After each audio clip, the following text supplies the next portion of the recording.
Lihat aja santri, apa yang terjadi di Jakarta, apa yang terjadi di Bekasi. Bekasi tenggelam. Kerawang juga tenggelam. Masya Allah, nggak pernah terjadi. Sudah selama ini Bekasi seperti itu. Biasanya banjir Jakarta aja. Sekarang bukan Jakarta aja, sekitar Jakarta ikut banjir di mana-mana. Nah, kenapa? Karena memang banyak lahan-lahan di wilayah puncak ini yang sudah digunduli. Yang sudah digunduli, ya jadi villa, ya jadi tempat wisata, tapi dengan menebang pohon-pohon keras. Padahal bisa kita buat taman wisata tanpa menghilangkan pohon keras, saudara. Nah, kalau pohon kerasnya dihilangkan, ya sudah, musibah, bala, banjir di mana-mana. Assalamualaikum warahmatullahi wabarakatuh. Selamat pagi, sampurasun.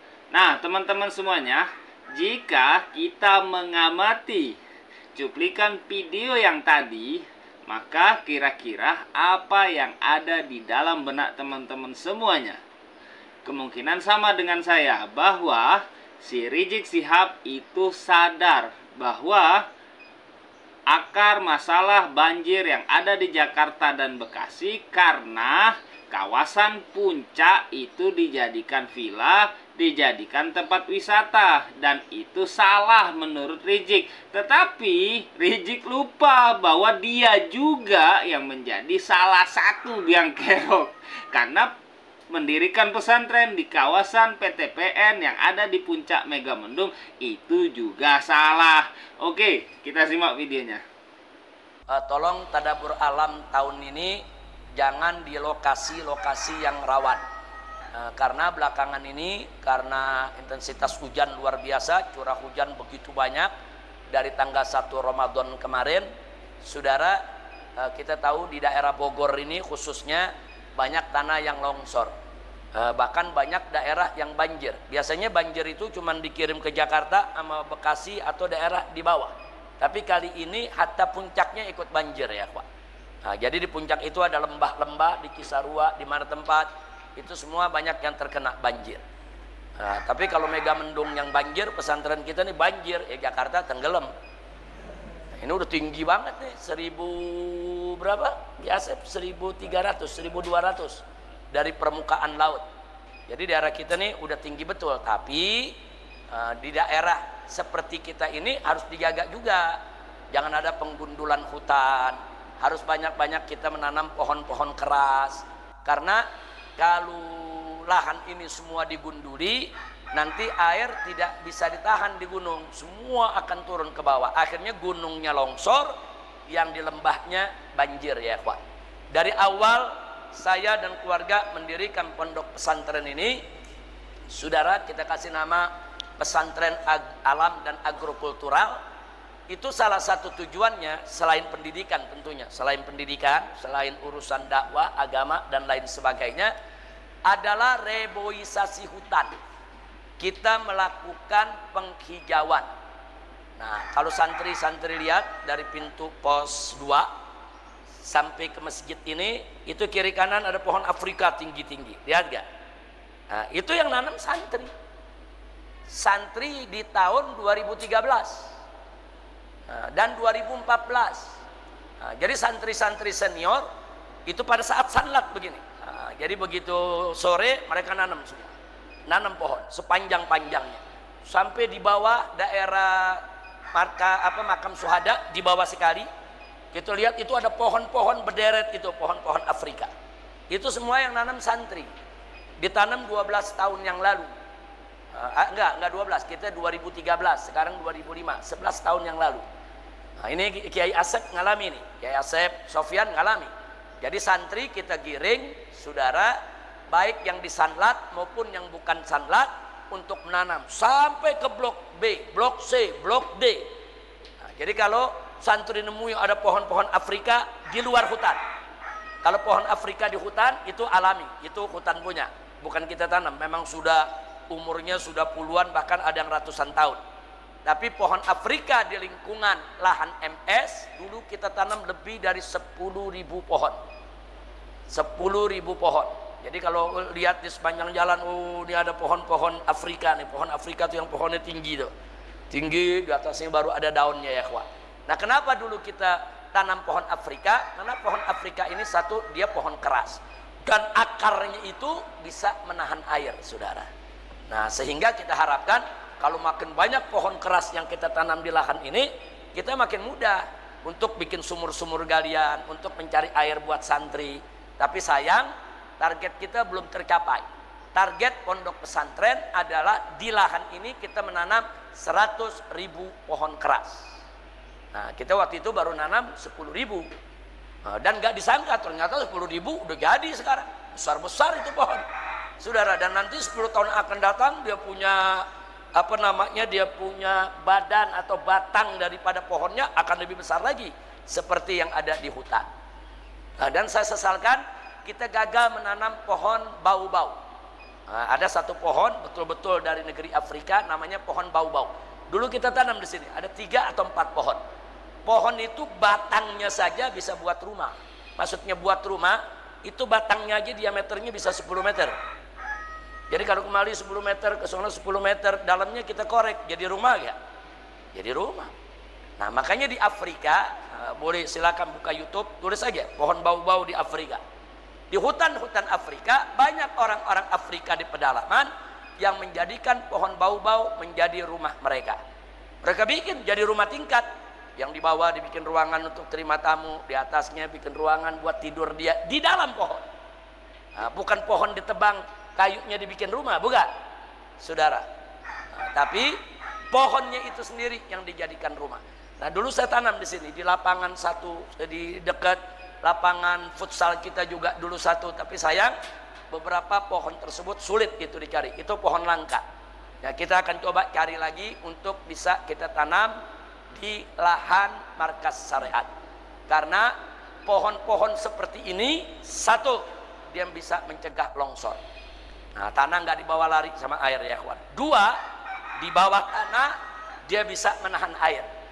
Nah, jadi sumber air kita nanti bisa lebih banyak. Itu sudah kita lakukan sejak tahun 2013. Jadi salah satu tujuan pendirian Pondok Pesantren Alam dan Agrokultural Markas Syariat selain di bidang dakwah dan di bidang agama adalah juga di bidang lingkungan hidup.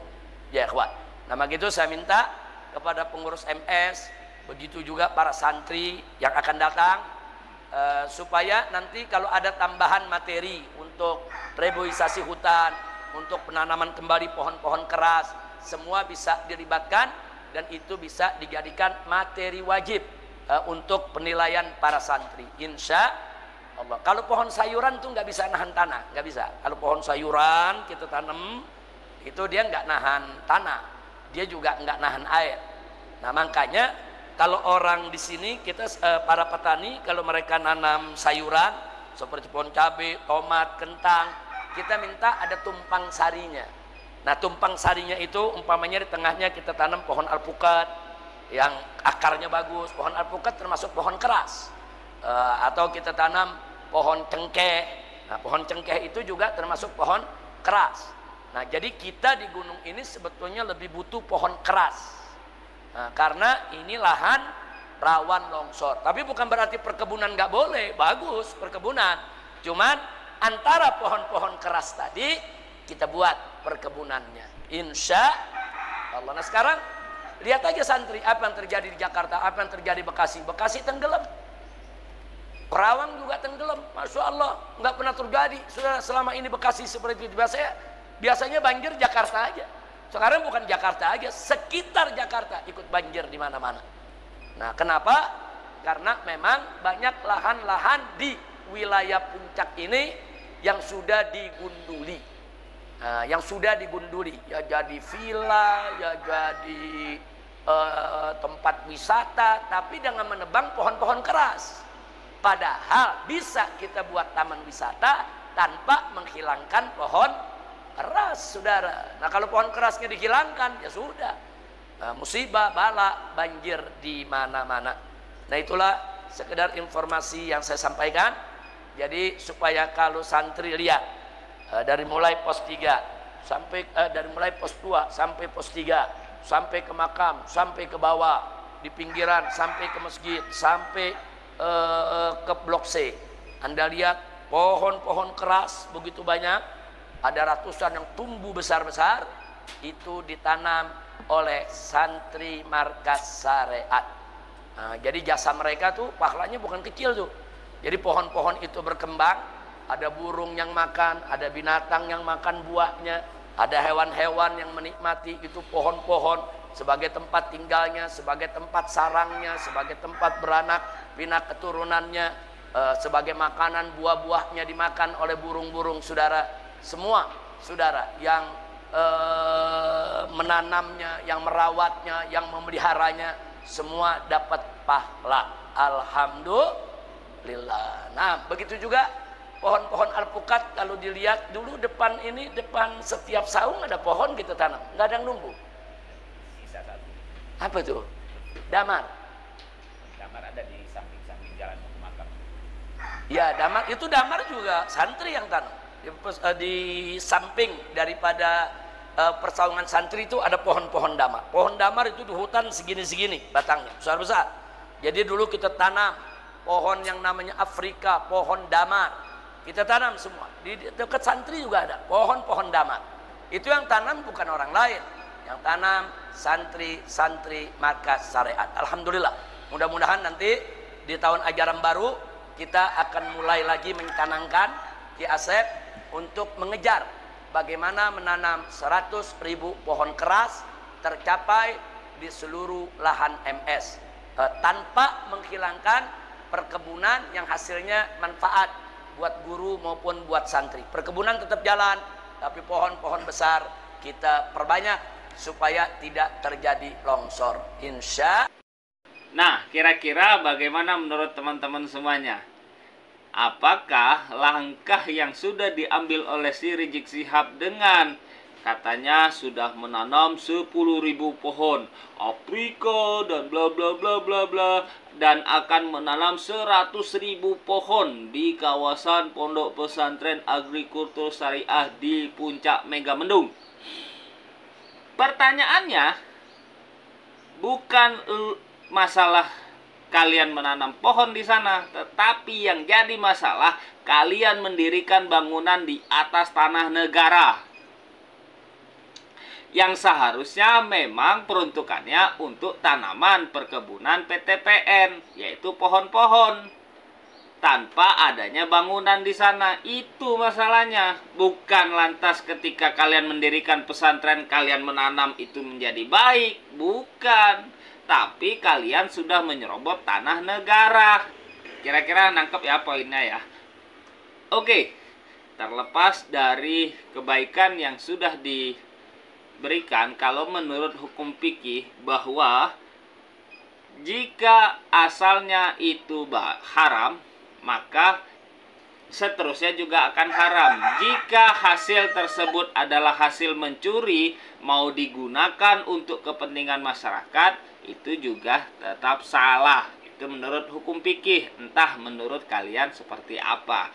Oke, terima kasih sudah menyaksikan. Kita kawal terus kebijakan Gubernur Aing, Kang Deddy Mulyadi. Jangan pernah takut dengan para mukibin-mukibin. Tara, thank you. Assalamualaikum. Sampurasun. Bye-bye.